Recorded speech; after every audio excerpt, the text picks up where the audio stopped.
Hello friends, welcome back to our YouTube channel. मैं पूजा ढिल्लो। आज class 9 का केमिस्ट्री का चैप्टर फर्स्ट स्टार्ट करेंगे। आज का हमारा टॉपिक है इवेपोरेशन। इवेपोरेशन क्या होता है? It is a surface phenomena in which liquid change into vapour at any temperature below it's boiling point. यानी कि जो हमारा वाटर है यानी लिक्विड है हमारा, या कोई भी वाटर भी ले सकते हैं यहाँ, या कोई भी लिक्विड, वो जो लिक्विड है वो जब वेपर में कन्वर्ट होने लग जाएगा किसी भी टेम्परेचर पे, पर वो जो टेम्परेचर है वो उसके बॉइलिंग पॉइंट से कम होना चाहिए। बॉइलिंग पॉइंट यानी जिस पॉइंट पे वो उबल रहा है उससे जब वो कम होगा और उस पे वो वेपर बन जाएगा लिक्विड, तो वो हमारा क्या होगा? इवेपोरेशन कहलाएगा। आगे है हमारा फैक्टर्स अफेक्टिंग इवेपोरेशन। कौन कौन से ऐसे फैक्टर्स हैं, तत्व हैं या तथ्य हैं जो कि इफेक्ट करते हैं यानी प्रभावित करते हैं हमारे इवेपोरेशन के। फर्स्ट तो है हमारा एक्सपोज्ड सरफेस एरिया। मतलब क्या हुआ इसका कि जितना बड़ा सरफेस एरिया होगा, मतलब लिक्विड जो है वो जितने बड़े सरफेस एरिया वाले बर्तन में या किसी कंटेनर में होगा, उतनी जल्दी वो इवेपोरेट होगा उस सरफेस से। नेक्स्ट है हमारा टेम्परेचर। टेम्परेचर जितना हाई होगा उतनी जल्दी इवेपोरेशन होगा। ह्यूमिडिटी। ह्यूमिडिटी होती है कि हवा जो है उसके अंदर नमी कितनी है, उसकी वजह से भी क्या है इफेक्ट, प्रभाव डालता है। जो हमारा इवेपोरेशन है उस पे ह्यूमिडिटी भी एक प्रभाव डालती है। नेक्स्ट है विंड। विंड जितनी तेज हवा चलेगी उतनी जल्दी इवेपोरेशन होगा।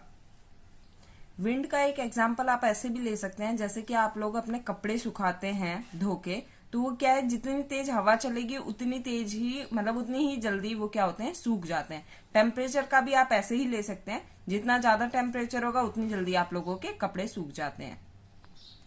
इवेपोरेशन ऑलवेज कोज कूलिंग। जो इवेपोरेशन होता है वो क्या करता है? हमेशा ठंडक पहुंचाता है। किस तरीके से पहुंचाता है वो देखते हैं हम।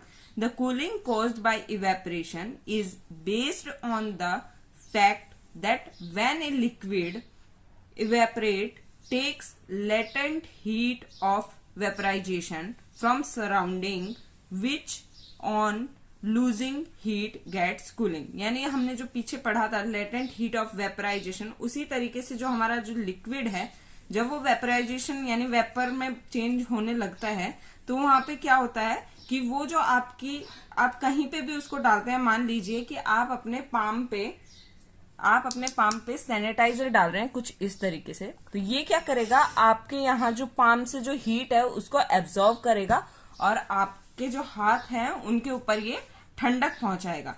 तो इससे हमें पता चलता है कि जो इवेपोरेशन होता है, मतलब जो किसी भी चीज का भाप में बदलना होता है, वो क्या करता है? ठंडक पहुंचाता है। इसको आप सैनिटाइजर से भी करके देख सकते हैं, पेट्रोल से भी देख सकते हैं कि आप लोगों के हाथ पे या कभी भी बॉडी पे कहीं पे अगर पेट्रोल गिर जाता है तो वहां पे वो हिस्सा आपका ठंडा हो जाता है थोड़ा।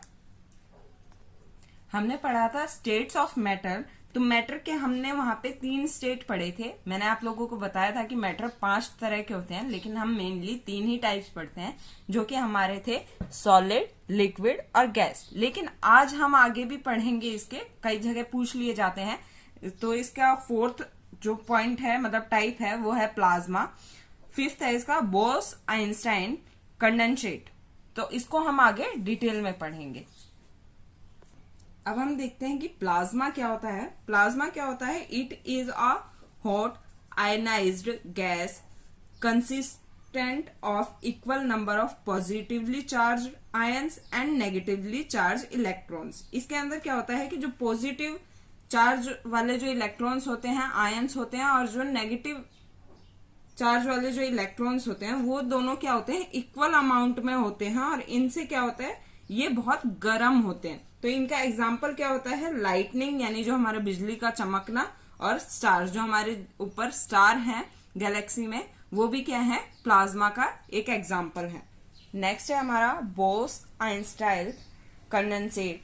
बोस आइंस्टाइन कंडेंसेट जो हमारा टाइप है इसका स्टेट ऑफ मैटर का, तो वो क्या होता है? It is a state of matter in which separate atoms, जो अलग अलग एटम्स होते हैं इसके अंदर, और सब एटॉमिक जो पार्टिकल्स होते हैं, वो सभी क्या होते हैं? कूल होते हैं, मतलब ठंडे होते हैं एक टेम्परेचर पे जो कि बहुत ज्यादा आसपास होता है हमारे जीरो के। तो ये इससे हमने क्या समझा कि हमारा जो टेम्परेचर होता है इनका वो लगभग 0 के आसपास होता है और इसमें सब एटॉमिक पार्टिकल्स और सेपरेट एटम्स यूज होते हैं। इनका एग्जाम्पल है हमारा neutron stars and liquid helium. जो लिक्विड हीलियम है हमारा उसको हम फ्यूल के रूप में यूज करते हैं, सुपर फ्लूइड के रूप में हम उसको यूज करते हैं। किसको? लिक्विड हीलियम को। आगे हम पढ़ेंगे हमारे चेंजिंग टेम्परेचर्स यूनिट, मतलब यूनिट्स को हमें चेंज करना है। तो हमें अब पढ़ना है कि चेंजिंग टेम्परेचर यूनिट, हमें यूनिट चेंज करनी है टेम्परेचर की। तो टेम्परेचर की यूनिट क्या होती है? केल्विन और सेल्सियस। केल्विन को हम के में डिनोट करते हैं और सेल्सियस को हम डिग्री सेल्सियस में। अगर हमें किसी को 0 डिग्री, मान लीजिए 0 डिग्री सेल्सियस है, उसको केल्विन में लिखना होगा तो हम लिखेंगे 273.15 केल्विन। और अगर मान लीजिए आपको डिग्री सेल्सियस ही लिखना है और उसको कन्वर्ट करना है तो आप कैसे निकालेंगे डिग्री सेल्सियस किसी का? 0 degree Celsius is equal to होता है 273.15 केल्विन के। और अगर हमें डिग्री सेल्सियस निकालना है किसी का तो हम कैसे निकालेंगे कि केल्विन माइनस 273, केल्विन के अंदर माइनस कर देंगे हम 273। तो इसका एग्जाम्पल लेते हैं, हम कन्वर्ट करते हैं सेल्सियस के अंदर। तो कन्वर्ट कैसे करेंगे आप? मान लीजिए 470 केल्विन है आपके पास, 470 केल्विन को आपको डिग्री सेल्सियस में चेंज करना है। तो डिग्री सेल्सियस में आप उसको कैसे चेंज करेंगे? तो जैसे कि मैंने यहाँ फॉर्मूला लिखवाया था आपको, तो वही फॉर्मूला हमें यहाँ अप्लाई करना है। Degree Celsius is equal to K minus 273। अब हमें डिग्री सेल्सियस निकालना है हमारे यहाँ पे, और हमारे पास के क्या है? 470, जिसमें से माइनस करना है हमें 273।